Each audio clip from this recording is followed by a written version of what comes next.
wanted to talk about my Seinfeld Complete Series DVD collection. It comes with seasons 1 through 9, and it even has a coffee table book, like in the show. It doesn't set up like a coffee table, like it doesn't have little legs or anything that you can actually make into a coffee table. But it's still pretty cool that it actually came with this collection. Now, another fun fact about this collection here. No, not really. We're not going to talk about my Seinfeld collection today, although maybe one day. That'd be cool. I like that box set. Today, I wanted to talk about my Metal Gear Solid collection, which is probably something you figured out already. This is actually most of these I got this month. I've owned some of these in the past, but then I sold them off, and now I've reacquired them. So I'm really happy about that.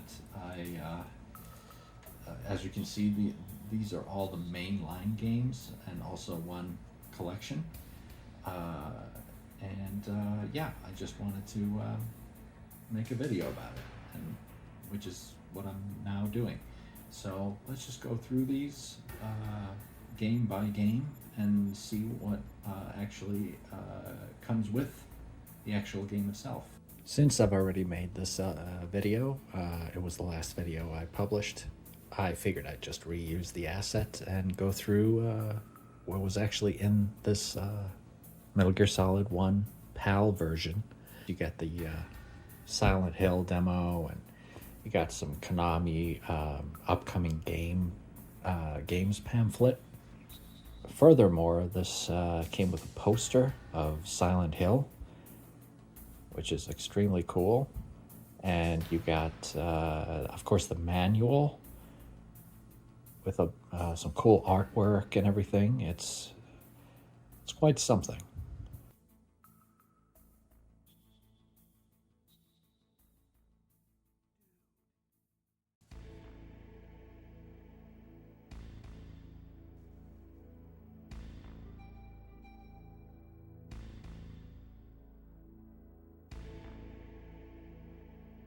Now, for Metal Gear Solid 2, I got this version, which came with the bonus DVD making of disc,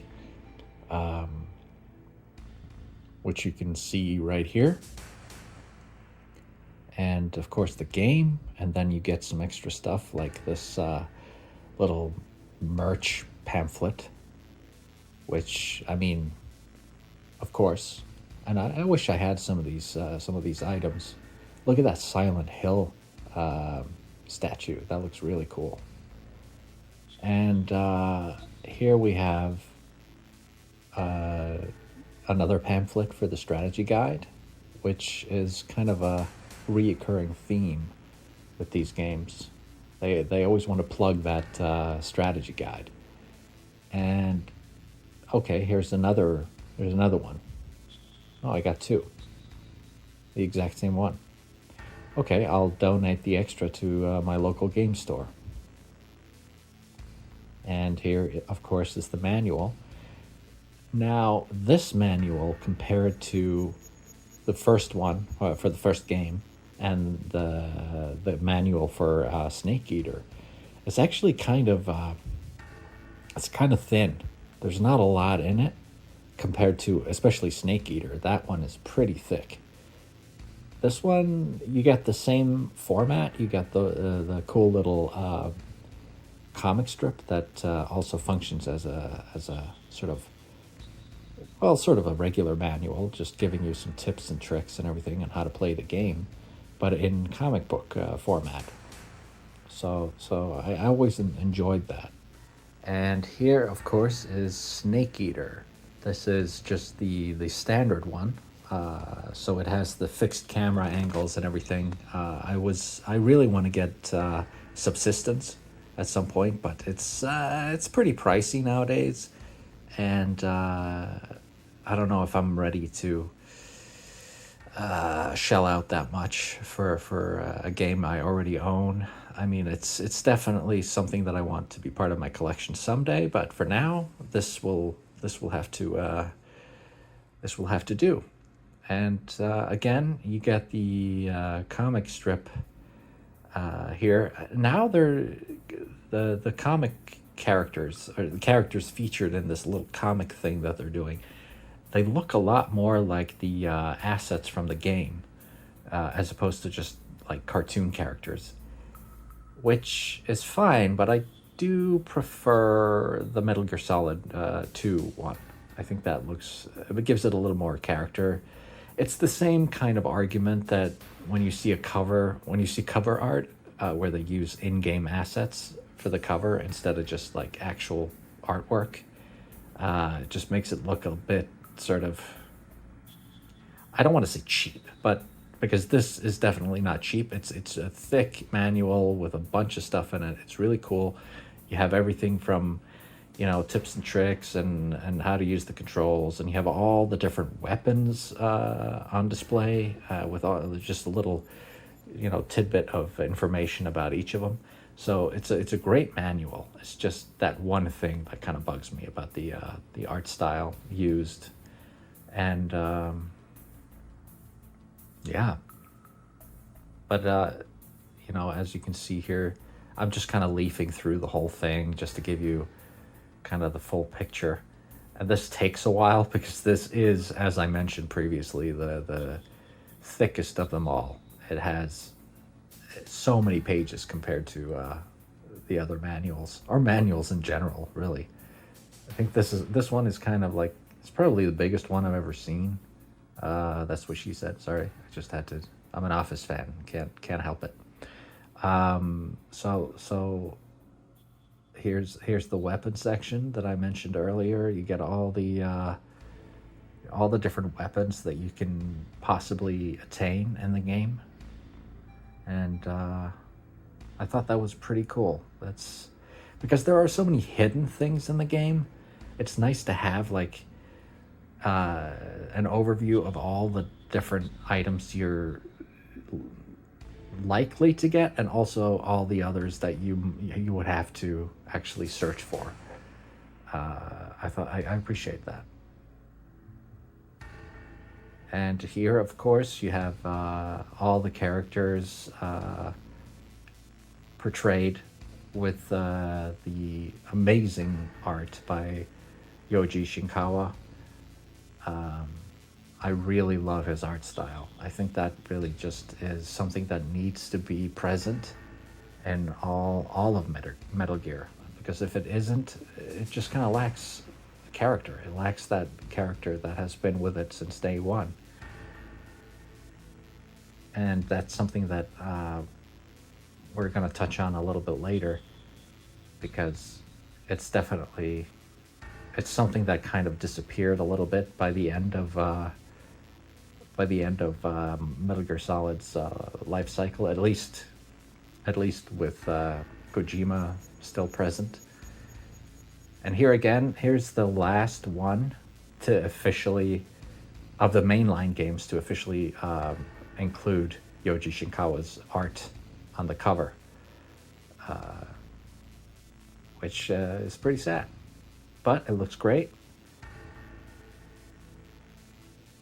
Here again, the guidebook thing. Gotta make sure that we plug that. And this is it's a pretty standard manual.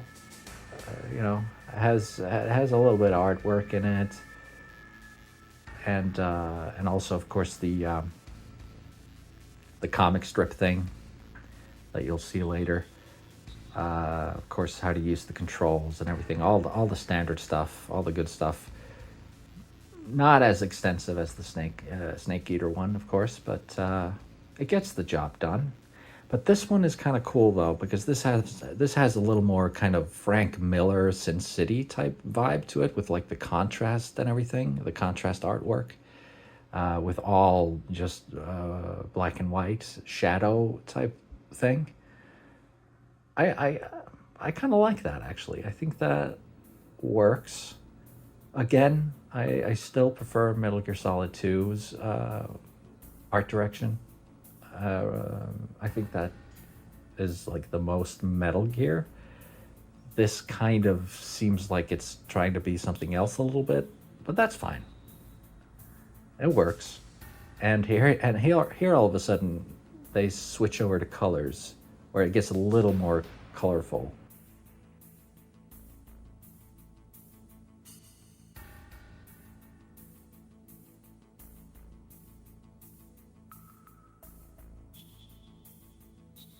Not the most exciting goodies that come with this one, but it is what it is. I think the cover, the cover art though, is actually the coolest. I think Metal Gear Solid 4 has the coolest front cover. And of course, here we have Ground Zeroes, it's kind of a glorified demo, and it's still sealed, which, well, not anymore. I'm gonna break the seal here and actually open it up and see what we get with it. And I'm not I don't think it's actually that. Oh, there's a little dent there. Well, that sucks. Well, yeah, as expected. There's really nothing there. So that's fun. This is what the world has come to. But I didn't know this actually. I didn't know that it had a reversible cover, so that you can actually flip it and display the wonderful Shinkawa art. That's great. I'm gonna do that actually. It looks way better. I really don't like in-game assets for cover art. I just don't. I don't like it. Yeah, that works. Looks pretty cool actually. I had no idea that was a possibility. Well, not that much to say about this one, really. That's kind of the sum total of what was inside this game, or this case rather. Here's, of course, the Phantom Pain, which is the only game that I got on release day of these games. I got into it in 2013 with the HD collection, which I no longer have in my collection, sadly. Again, that's something that I want to get later on. I want to repurchase that and just have it.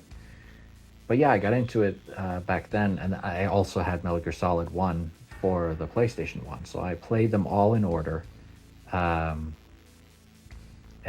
so by the time the Ground Zeroes and Phantom Pain came out, I was ready. And so Phantom Pain, I bought that in 2015, September 1st when it released. And that was 10 years ago now. So I just realized that the other day, and that's crazy. So that's the only game, and I actually managed to get one game when it was relevant in the series, which is strange for someone who's a really big Metal Gear fan to say, but you know, you discover things when you discover them, and that's just the way it is sometimes. And I discovered them through the HD collection. So yeah. Again, the guidebook. Got to make sure we include that. Here's the. I'm gonna cover up the code here, and there's not really that much to say. It's just a code for DLC stuff. Can't even remember what it is now off the top of my head. Probably some armor for your horse or something. Again, another code with yet some more DLC stuff, and this is the sum total of what you get nowadays. You get some legal stuff, and then maybe, if you're lucky, like a little pamphlet that explains the controls, and that's pretty much it. Here's Metal Gear Solid Master Collection Volume 1. I'm assuming there's going to be a Volume 2 at some point. And I got the Switch version just for the novelty, because it's be able to play these games on the go. And at least this game has like a cool reversible cover with Shinkawa's art. And of course I also have this just to include absolutely everything. I also have this snake amiibo.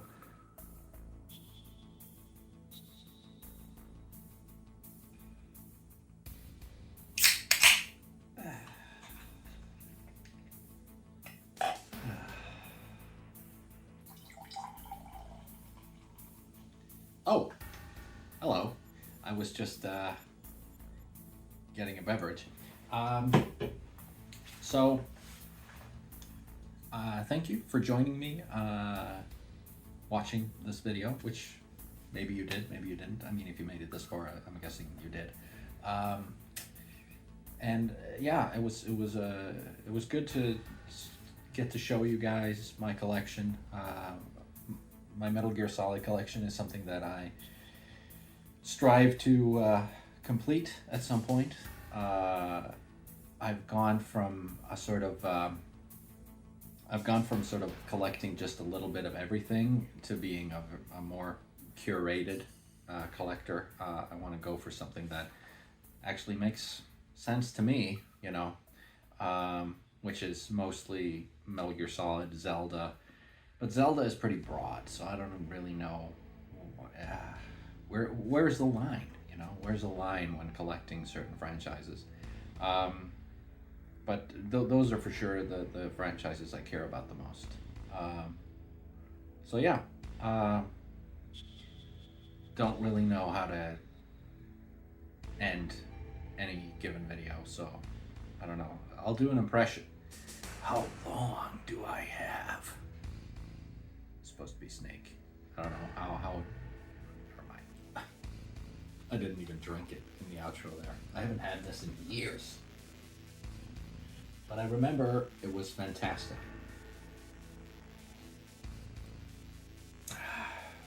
Still is.